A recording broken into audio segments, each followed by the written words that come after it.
Donc, au-delà de cette limite, comme vous pouvez le constater, on arrive à une instabilité génétique forte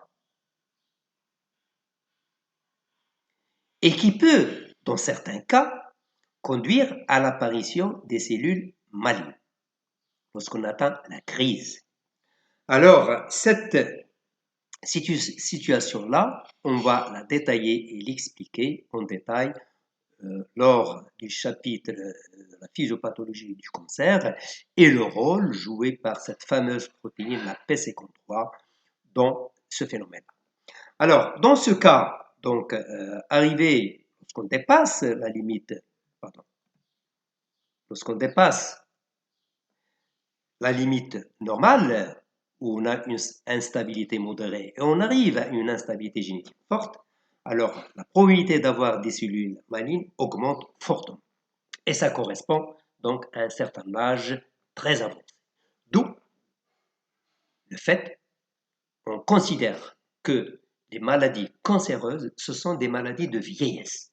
Parce que généralement, elles apparaissent après un certain âge, un âge avancé.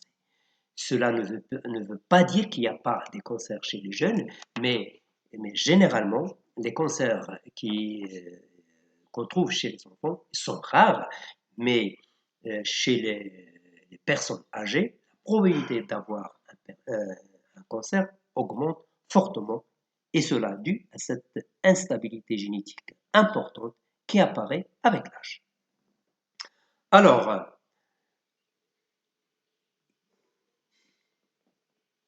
l'apparition de ces cellules cancéreuses qui sont, si vous voulez, concomitantes avec cette instabilité génétique forte est accompagnée par l'activation d'une enzyme qui est inactivée chez les cellules somatiques et qui reste activée chez les cellules germinales qu'on appelle la télomérase.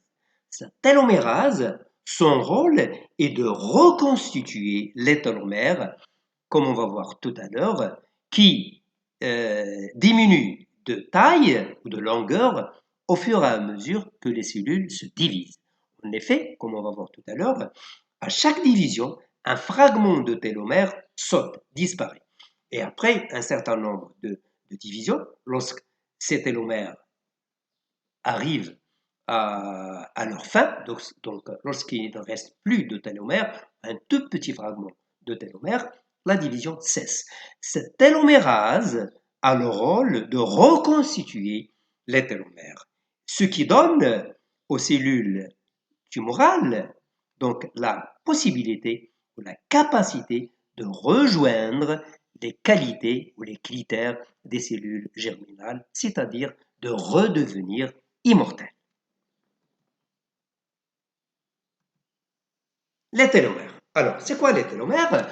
Sont des complexes nucléoprotéiques constitués d'une répétition de nucléotides. Alors, les nucléotides qu'on trouve dans les télomères, on trouve donc une répétition des nucléotides. Alors, vous savez, les nucléotides sont des molécules organiques qui sont formées par une base azotée liée à un ribose dans le cas de l'ARN et un désoxyribose dans le cas de l'ADN et à un acide phosphorique. Donc, ça nous donne des nucléotides. Alors, donc, les télomères, ce sont des complexes nucléoprotéiques constitués d'une répétition, comme on va voir tout à l'heure, des nucléotides. Donc, on a une répétition de cette succession de nucléotides T, T, A, G, G. Ces télomères coiffent les extrémités des chromosomes et ils les protègent contre la dégradation enzymatique et la recombinaison et les fusions interchromosomiques. La longueur des télomères varie entre les chromosomes et entre les espèces. Donc, Au sein même de nos chromosomes, leur longueur varie d'un chromosome à un autre. Par exemple, la longueur des télomères du chromosome sexuel, il se peut qu'ils ne soient pas la même que celle du chromosome 1 ou 10 ou 15. Donc, il varie entre les chromosomes d'une même espèce et entre les espèces. Chez l'homme, il varie, donc la longueur de ces télomères varie de 5 à 15 000 kilobases, c'est-à-dire de 5 000 à 15 000 bases.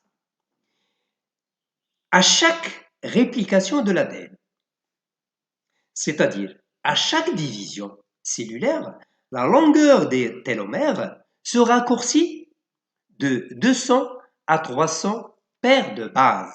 C'est ce qu'on appelle les télotomies. Donc, à chaque fois que la cellule se divise, 200 à 300 paires de bases des 5000 à 15 000 bases sautent, ils disparaissent. Donc, plus la cellule se divise, plus un nombre de plus en plus important de bases saute, disparaît. Et après un certain nombre de divisions, comme je vous ai dit tout à l'heure, de 60 à 70 divisions, il ne reste plus de télomères. Quand les télomères atteignent donc une longueur de 4 à 7 kilobases, la division cellulaire des cellules somatiques normales s'arrête d'une manière irréversible, sauf, comme on a dit tout à l'heure, chez les cellules cancéreuses, où il active la fameuse télomérase pour reconstituer leur télomère. Voilà les schémas, si vous voulez, qui expliquent ces télomères. Voilà, ici, on a un chromosome avec ses deux extrémités, les fameux télomères, et à chaque division, on voit un fragment qui saute. Première division, un fragment qui saute. Deuxième division, un autre fragment, et bien sûr, dans les deux chromatides. Et après un certain nombre de divisions, plus les divisions s'accélèrent, plus les télomères raccourcissent. Et après, donc, 60 à 70 divisions au niveau d'une cellule somatique, je le dis bien, il ne reste qu'un petit fragment de télomère qui ne peut pas donc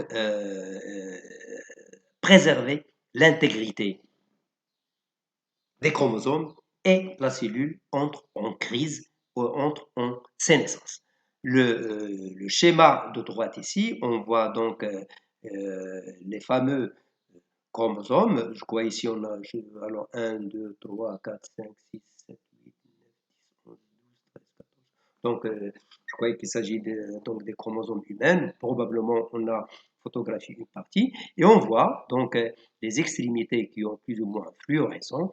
Ces fluorescences représentent donc les télomères. Là, on a un schéma explicatif où on voit un chromosome et on voit étaler des télomères et on voit la succession des fragments donc de GGG, ATT, GGG, ATT, ainsi de suite. Voilà les fragments qui se répètent, une répétition de TGG, pardon. Donc une répétition régulière des fragments de nucléotides à base de T, TAGG, TTAGG, ainsi de suite. Alors, donc, lorsque les cellules se divisent, on a une partie qui saute, ce qu'on appelle les télotomies, et après un certain nombre de divisions, il nous reste un tout petit fragment de télomère, et la cellule entre en crise, c'est la sénescence, c'est la vieillesse, et on ne peut rien faire, c'est la mort. Comme j'ai dit tout à l'heure,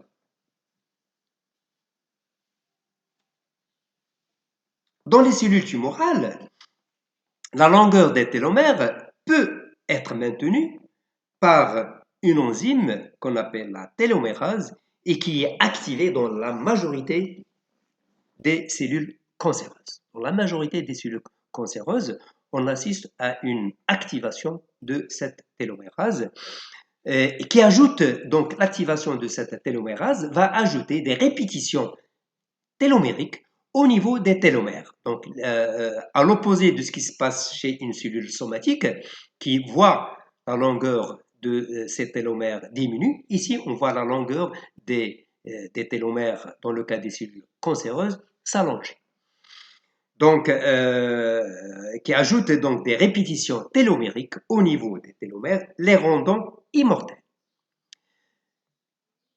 L'identification de cette fameuse télomérase a été faite en 1985, donc il y a bientôt 36 ans, par deux chercheurs, Elizabeth Blackburn et Carol Goid. Alors, ce travail leur a valu le prix Nobel de physiologie et de médecine en 2009. Et le mérite. Passons maintenant à la nécrose. Alors, la nécrose, c'est une mort, comme on a dit, cellulaire accidentelle ou pathologique. Donc, deux cas, pathologique ou accidentelle, qui est secondaire à une agression. Donc, agression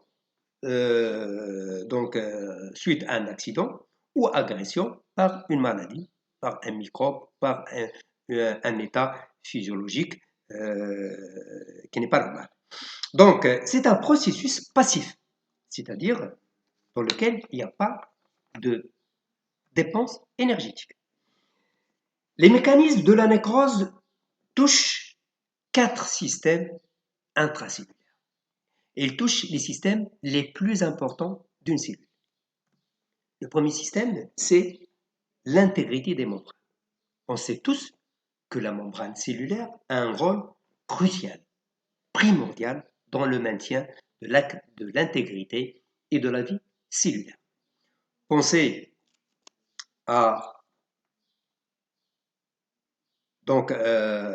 au potentiel de repos. Alors, si le potentiel de repos n'existe pas, il n'y aurait aucune activité cellulaire. Donc, la membrane cytoplasmique, il sépare et protège d'une part la cellule de l'extérieur, hein, et il est responsable donc du fameux potentiel de repos qui, lorsqu'il est modifié suite à une excitation, permet le passage du potentiel d'action qui permet soit une contraction au niveau euh, des cellules musculaires, soit la sécrétion d'une hormone, par exemple. Donc, l'intégrité de la membrane cellulaire est cruciale pour la vie cellulaire. Deuxième facteur qui est touché lors de la nécrose, c'est la respiration. Ah, là aussi, la respiration est en aérobie, c'est-à-dire la respiration cellulaire qui consomme l'oxygène. Et comme vous savez, toute atteinte de l'apport en oxygène peut être fatale pour la cellule, car le carburant de nos cellules, c'est l'ATP. Les voitures marchent par le diesel ou l'essence, nos cellules fonctionnent par l'ATP. Cette ATP, comme vous le savez, est produite grâce aux oxydations cellulaires qui ont lieu au niveau des mitochondries, dans lequel il y a consommation du glucose, vraiment le pyruvate, et l'oxygène. Donc, toute atteinte de l'approvisionnement en oxygène suite à un arrêt de la circulation peut être fatale pour la cellule. Troisième facteur important sur lequel qui peut donc conduire à la nécrose et à la mort cellulaire, c'est la synthèse protéique. Alors, la synthèse protéique, là aussi, elle est vitale pour toute activité cellulaire. Alors, pensez aux hormones, aux facteurs de croissance. Alors, une cellule ne peut pas se diviser s'il n'y a pas une synthèse protéique. D'accord? Une cellule ne peut pas fonctionner s'il n'y a pas synthèse de neuromédiateurs. Une cellule ne peut pas fonctionner s'il n'y a pas synthèse d'hormones. Alors, toutes ces substances sont d'origine protéique. Donc, toute atteinte de la synthèse protéique peut être préjudiciable à la vie cellulaire. Dernier donc, facteur qui est important pour la préservation de l'intégrité cellulaire, c'est l'intégrité de l'appareil génétique de la cellule. Alors là aussi, la préservation de l'intégrité du noyau est vitale pour la cellule. Car, comme vous savez, dans le noyau, on a le stock, si vous voulez, dans les chromosomes de nos gènes. Et tous nos cellules, notre organisme fonctionne grâce au fonctionnement de ces gènes. Alors, si le noyau, si l'intégrité du noyau est touchée, il n'y a aucun fonctionnement de la cellule. Donc, l'intégrité de la cellule l'intégrité du noyau est primordiale pour la préservation de l'intégrité cellulaire. Alors, quelles sont les causes de la nécrose? Alors, comme on vient de le voir, dans tous les cas, les mécanismes communs les plus importants, donc dans l'apparition d'une lésion cellulaire, sont toujours dus à une déplétion, c'est-à-dire à une chute dans le stock en ATP. Et comme vous savez, le stock en ATP, il est conditionné en priorité et exclusivement par l'hypoxie, par la présence de l'oxygène.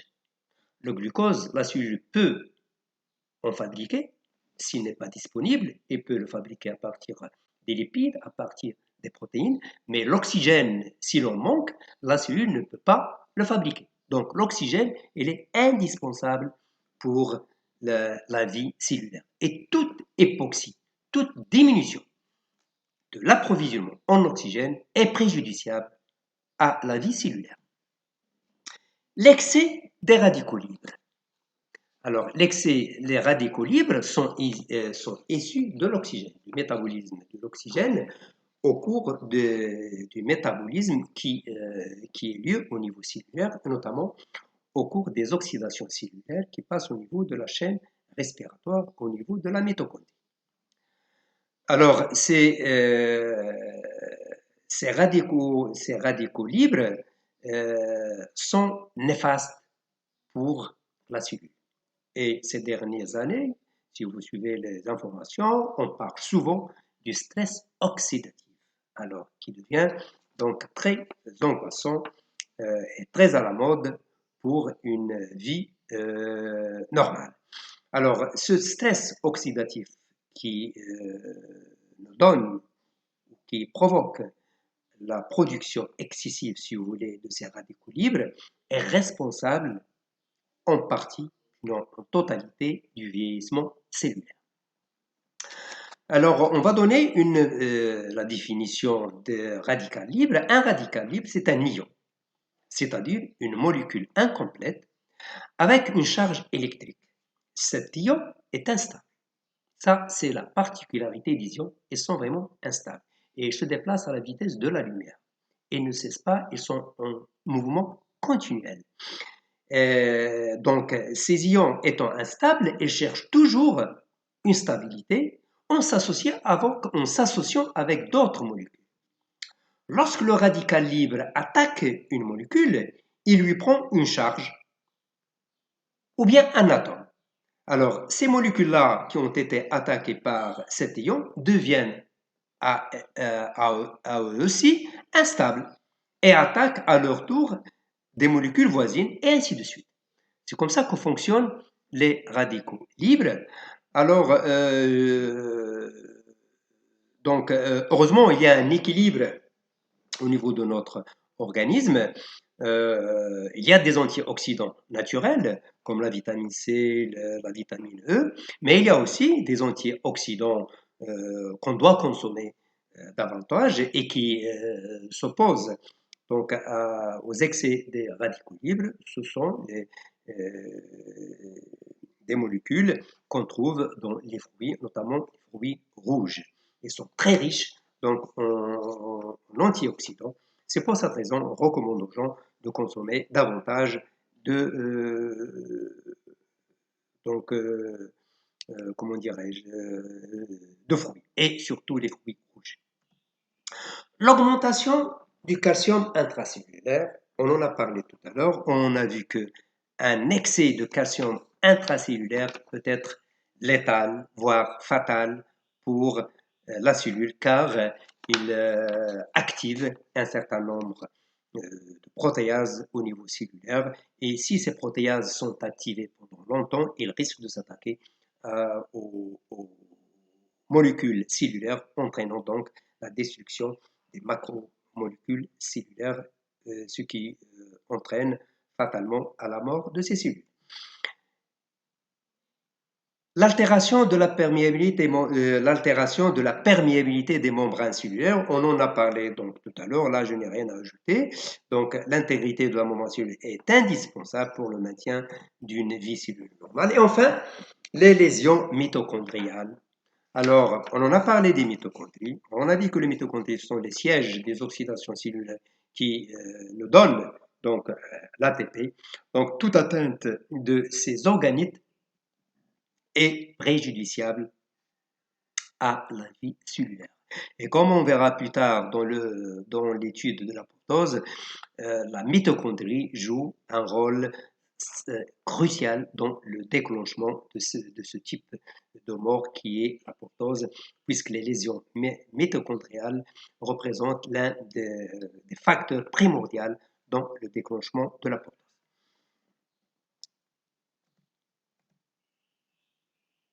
Quelles sont les étapes du déroulement de la nécrose? Alors, ces étapes ont été classées en deux stades. On a un stade qui est réversible, c'est-à-dire lorsqu'une cellule subit un certain nombre d'agressions, donc elle va commencer donc à s'y adapter, à répondre. Alors, à gauche, ici, on a une cellule normale, et à droite, on a des cellules agressées qui commencent à changer d'apparence. Alors, la première chose que subit la cellule nécrosée, ou qui entre en nécrose, c'est la dilatation et les œdèmes au niveau intracellulaire. On voit que les organites intracellulaires augmentent de taille, et ceci est parallèle à l'augmentation de la taille cellulaire. À comparer cette cellule avec celle-ci, on voit très bien que cette cellule augmente de taille, il gonfle. Dans le noyau, on a une dispersion, on ne le voit pas ici, mais dans le noyau, on a une dispersion de la chromatine. Puis, on assiste à une déformation de la membrane cytoplasmique avec la formation des bulles qu'on verra tout à l'heure dans une photo. On voit que la cellule est pleine de bulles, comme ceci.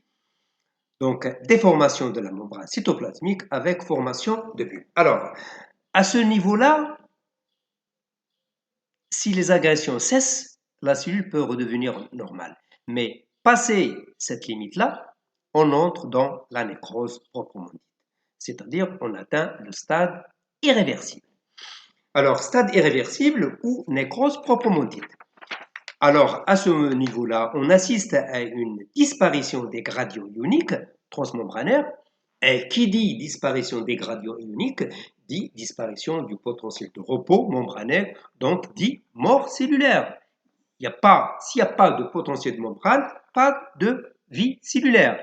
Donc disparition des gradients, donc le sodium n'est plus, la concentration du sodium va s'égaliser, celle du potassium va s'égaliser, donc il n'y a plus de potentiel de repos et la cellule va mourir, bien sûr. Donc disparition des gradients ioniques transmembranaires et fuite des enzymes cytoplasmiques dans le milieu, ce qui s'ensuit un éclatement, donc la cellule augmente de volume et à un certain stade, la membrane cellulaire, qui est d'habitude relativement fragile, ne peut plus supporter cette pression du gonflement et s'éclate, libérant ainsi son contenu à l'extérieur.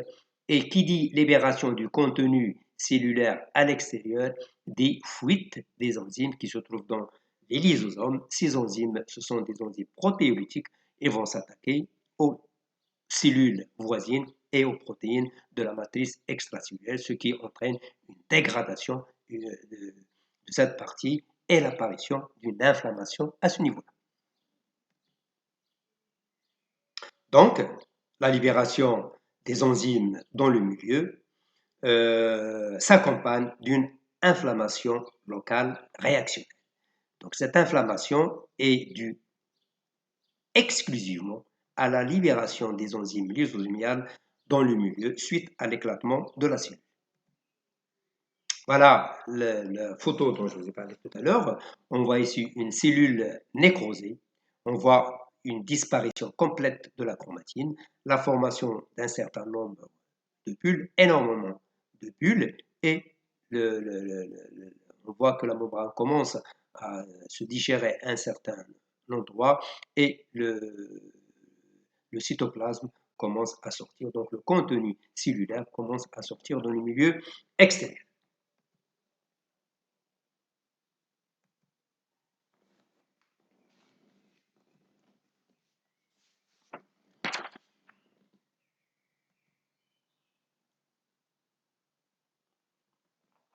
Type, on a identifié plusieurs types de nécrose, en fait, dont deux principales. Le premier type de nécrose, c'est la nécrose de coagulation. Alors, cette nécrose aboutit dans un premier temps à la formation de fantômes cellulaires, c'est-à-dire des cellules qui n'ont que la forme, ils n'ont rien à voir avec des cellules normales, et qui gardent que la forme des cellules. Ayant un cytoplasme ionophile, c'est-à-dire un cytoplasme qui réagit, qui a une forte affinité avec l'éosine, et un noyau lysé, dégradé. Mais il garde quand même un agencement avec le tissu en raison d'une coagulation rapide des protéines de structure. Donc, dans le cas de cette nécrose, on a des fantômes des cellules et on a des cellules qui restent quand même agencées à cause de la coagulation rapide des protéines de structure. Et cette nécrose, on la trouve dans le cas de la nécrose ischémique, c'est-à-dire de la nécrose qui lui a un arrêt de l'approvisionnement sanguin, notamment dans le cas de l'infarctus et dans le cas des nécroses tumorales.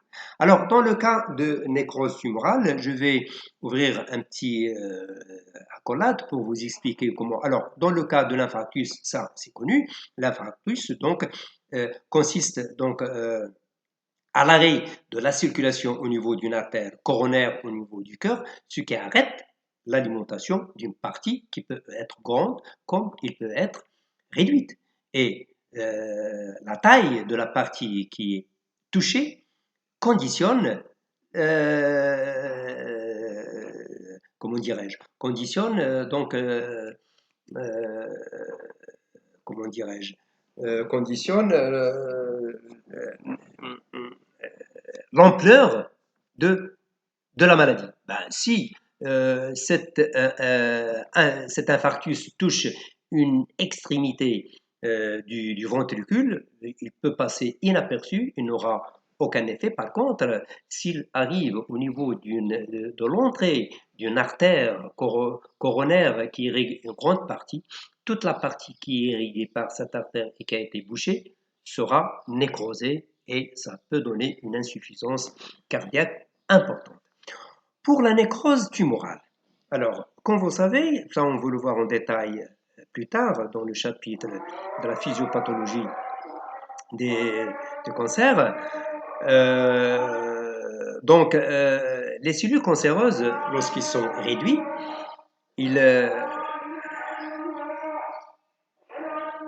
donc voilà.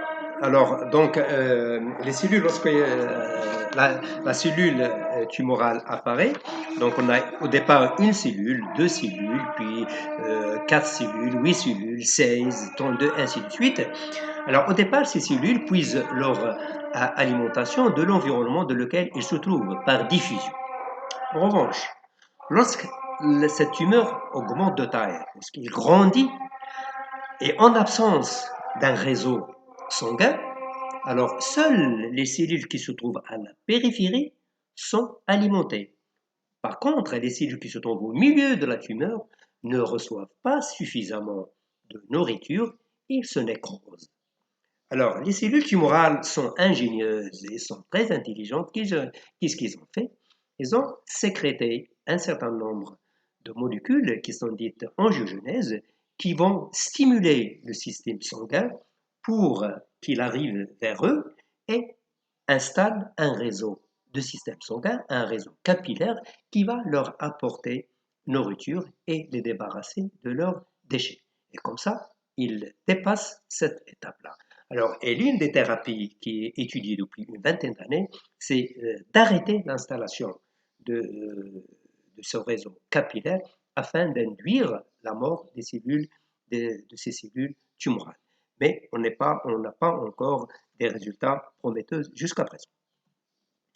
Alors, deuxième type de nécrose, la nécrose de liquéfaction ou décomposition ou destruction. Alors, dans ce cas, la région nécrosée est complètement détruite. Il s'agit d'un ramollissement, c'est-à-dire d'une dégénérescence importante et d'une liquéfaction.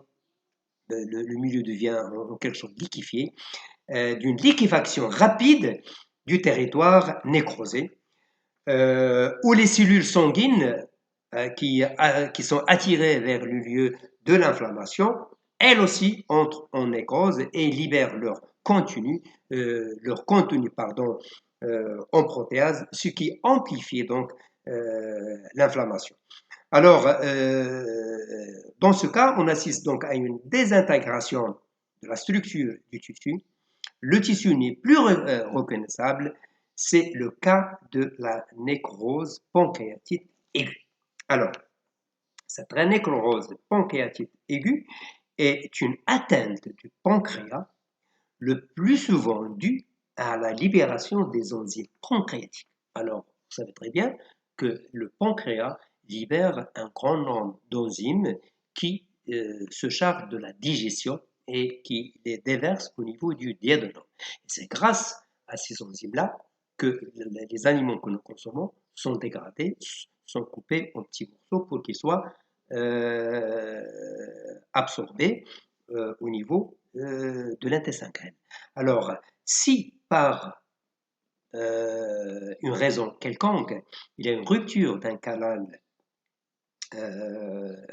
pancréatique, et si donc il y a libération de ces enzymes pancréatiques, ils vont entraîner donc la digestion d'une partie du pancréas et ça donne des douleurs atroces et il est donc responsable de la mort d'un grand nombre de personnes qui sont atteintes par cette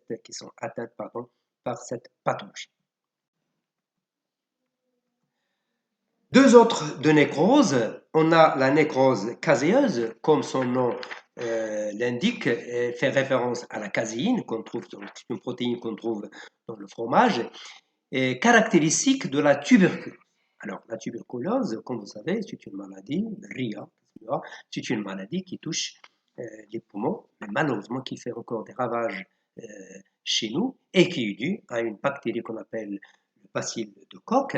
Alors, histologiquement, on observe un matériel nécrotique, grumuleux et isonophile, sans architecture cellulaire ou tissulaire, offrant à la coupe l'apparence d'un morceau de fromage. Donc, si vous prenez cette partie, ou une partie de cet organe qui a subi une nécrose caséeuse, et si vous faites une coupe, vous aurez une coupe qui ressemble à une coupe d'un fromage.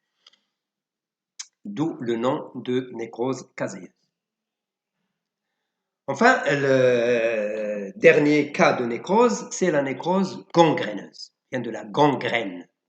Alors, qui est donc un exemple de deux atteintes, en fait, ou de deux atteintes, de l'atteinte combinée de deux effets, d'une ischémie et de germes aérobiques. Alors, c'est une nécrose observée le plus souvent dans les gangrènes qui sont dues notamment qu'on observe chez les diabétiques où il y a un arrêt de la circulation. Vu que les diabétiques ont un excès de sucre, alors cet excès de sucre attire les microbes et on a donc une ischémie associée à la présence des germes anaérobiques, ce qui entraîne donc une gangrène, comme vous pouvez la constater, il ressemble à du charbon. Alors tout simplement parce qu'il y a eu un arrêt de la circulation avec la présence des microbes qui ça donne cet aspect. Le seul moyen, la seule solution, c'est de couper l'organe touché, sinon ça progresse et ça peut aller plus loin, ça peut entraîner l'amputation même de la jambe. Donc plus on agit le plus rapidement possible, plus on stoppe, on arrête la progression de ce mal. Enfin, on arrive à l'évolution de la nécrose. Alors, lorsqu'on a une nécrose à un organe, qu'est-ce qui se passe à la fin? La nécrose n'est pas durable. Il dure 1 semaine, 2 semaines, et puis après, il y a la guérison. Alors, habituellement, la nécrose induit une réaction, comme on a dit, une réaction inflammatoire due à la libération des enzymes dans le milieu autour des cellules nécrosées. Donc, ça passe 1 semaine, 2 semaines, puis il y a la guérison. Et selon la localisation et l'étendue et la cause, on aboutit soit à une restriction complète, dit restitution ad integrum, c'est-à-dire il ne reste aucune trace.